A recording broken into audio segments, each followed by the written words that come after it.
Hello everyone, my name is Jitin. तो आज हम देखेंगे लीड कोड का एक क्वेश्चन जिसका नाम है best time to buy and sell stock. इस क्वेश्चन में हमें एक प्राइस नाम का एरे गिवन है जिसमें से हमें करना क्या है। हमें मैक्सिमम प्रॉफिट निकालना है एक सिंगल डे पे एक स्टॉक को बाई करके और डिफरेंट डे पे उसे सेल करके। तो यहाँ पे हमें एक मैक्सिमम प्रॉफिट निकालना है। तो यहाँ पे हमें क्या एक प्राइस नाम का एरे गिवन है जिसकी वैल्यू है हमारे पास 7, 1, 5, 3, 6, 4।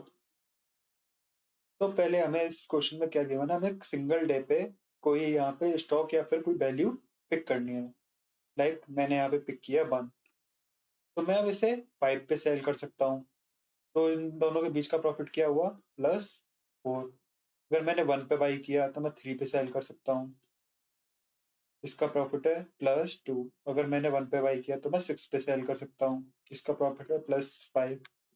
लाइक इसी तरीके से अगर मैं 7 पे बाई करता हूँ तो यहाँ हमारे पूरे एरे में 7 से बड़ा कोई ऐसा एलिमेंट नहीं है जिस पे मैं इसे बाई कर सकूं और प्रॉफिट अपना बुक कर सकूं। तो सबसे पहले हमारे माइंड में इसकी अप्रोच क्या होगी कि हमें कोई स्टॉक मिनिमम पे लेना है और मैक्सिमम पे सेल करना है, तभी हम जाके मैक्सिमम हमारा प्रॉफिट ले पाएंगे। तो लाइक सबसे पहले हमारे माइंड में आएगा कि हम क्या करते हैं, मिनिमम ले लेते हैं 1 और मैक्सिमम ले लेते हैं 7, तो हमारा मैक्सिमम प्रॉफिट हो जाएगा 6। पर ये एक हमारी रॉन्ग अप्रोच है क्योंकि क्वेश्चन में क्लियरली डिफाइन है कि अगर हम आज स्टॉक बाय करते हैं तो हमें फ्यूचर में ही उसे सेल करना है, हम पहले जाके उसे सेल नहीं कर सकते। इसलिए हमें इसके लिए कोई दूसरी अप्रोच देखनी पड़ेगी। तो यहाँ पे मैं एक मैक्स नाम का वेरिएबल बनाऊंगा जिसकी वैल्यू करंट ये रहेगी 0, जिसमें हम हमारा मैक्सिमम प्रॉफिट स्टोर कराएंगे। मैं एक और वेरिएबल बनाऊंगा जिसका नाम रखूंगा बाई और जिसके अंदर वैल्यू स्टोर रहेगी प्राइसेस ऑफ जीरो की। तो इसमें मैंने prices of zero means zero वाला इंडेक्स क्यों स्टोर कराया है, क्योंकि हमें क्वेश्चन में क्लियरली गिवन है कि कोई भी स्टॉक सेल करने से पहले हमें उसे बाई करना पड़ेगा। तो 1 का बाइंग हो सकता है 7, 5 का बाइंग हो सकता है 1, 7, 3 का बाइंग हो सकता है 5, 1, 7 लाइक दिस। बट यहाँ पे 7 का कोई बाइंग नहीं है, तो इसलिए सबसे पहले मैंने बाइंग में इस 7 को स्टोर करा दिया। उसके बाद मैं एक फॉर लूप लगाऊंगा इस पूरे प्राइस वाले एरे को ट्राइवर्स करने के लिए, जिसकी वैल्यू चलेगी इंट आई इक्वल टू 1 से लेके आई लेस देन प्राइसेस की लेंथ तक, देन आई प्लस प्लस।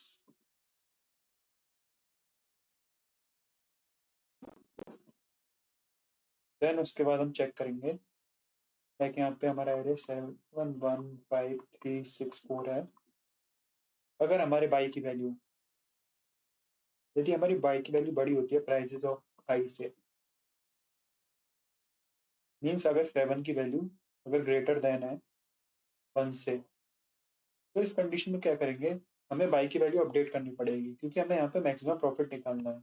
तो इसलिए यहाँ पे हम बाई इक्वल टू कर देंगे, हम मिनिमम निकालेंगे किसका, बाई का और प्राइसेस ऑफ आई का।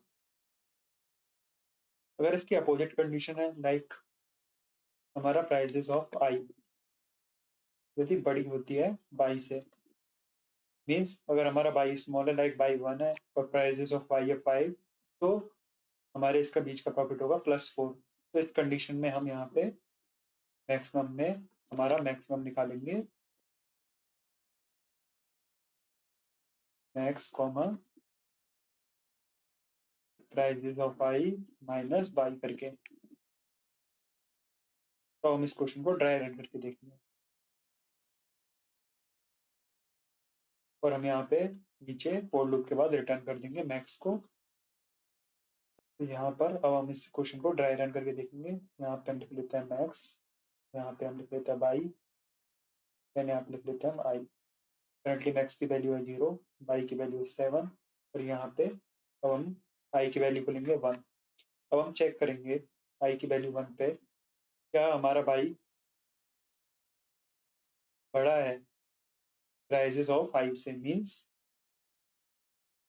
1 से। क्या 7 हमारा बड़ा है प्राइजेस ऑफ 1 से? अगर ऐसा है तो हम बाई की वैल्यू को अपडेट करके कर देंगे यहाँ पे 1 और मैक्सिमम हमारा सेम रहेगा अभी भी 0। उसके बाद हमारा i इक्वल टू हो जाएगा 2, देन i इक्वल टू 2 पे हमारी वैल्यू है 5। देन हम चेक करेंगे क्या हमारा 1 ग्रेटर देन है हमारे 5 से।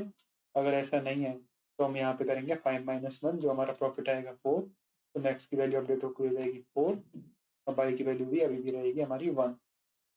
देन आई की वैल्यू हो जाएगी अब हमारी 3।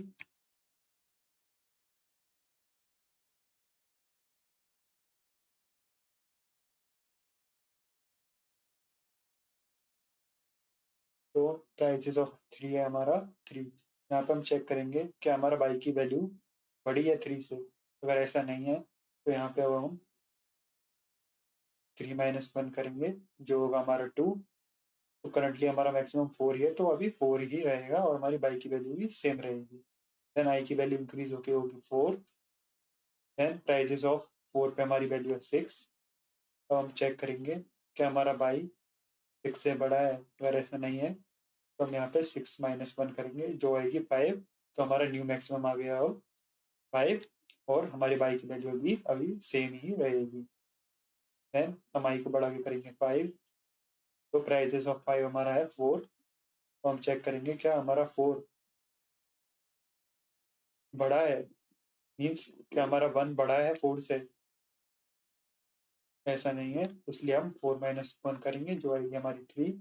तो हम इस 3 को यहाँ पे मैक्सिमम में कंपेयर करेंगे, बट करंट मैक्सिमम अभी भी हमारा 5 ही है। हमारी बाई की वैल्यू भी रहेगी 1। तो ये लूप हमारा कंप्लीट हुआ और हमें हमारा मैक्सिमम यहाँ पे प्रॉफिट मिल गया 5।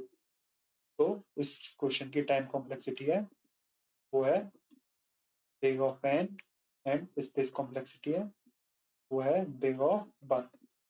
अब हम इसका अब हम इस क्वेश्चन का कोड देखेंगे। तो यहाँ पे हमारा फंक्शन की मैंने मैक्स प्रॉफिट नाम का, जिसके अंदर प्राइस नाम का एरे आ रहा है। हम यहाँ पे एक मैक्स नाम का वेरिएबल बनाएंगे जिसे 0 से इनिशियलाइज करेंगे।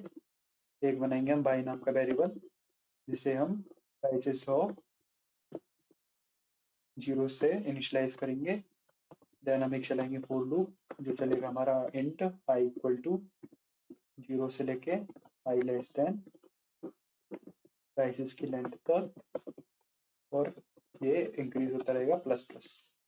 देन हम इफ कंडीशन लगाएंगे, इफ यदि हमारा बाई लेस देन है प्राइजेस ऑफ आई से, उस कंडीशन हम क्या करेंगे, हम यहाँ पे निकालेंगे मैक्सिमम मैथ डॉट मैक्स हमारा maximum comma prices of I minus I. तो यहाँ पे इन दोनों में से जो भी हमारा मैक्सिमम होगा वो मैक्स में जाके स्टोर हो जाएगा। अगर ये कंडीशन नहीं है तो हम अपने बाई को यहाँ पे अपडेट करेंगे math dot min by comma prices of I से। तो यहाँ पे हम इसे रिटर्न करा देंगे इस लूप के बाद। यदि हमारा प्राइसेस में मैक्सिमम एग्जिस्ट नहीं करता होगा तो इस कंडीशन में हमारा 0 रिटर्न हो जाएगा अपना। अब हम इसे सबमिट करा के देखेंगे। तो यहाँ पे ये कोड सक्सेसफुल सबमिट हो चुका। तो thank you for watching this video, please like and subscribe my channel.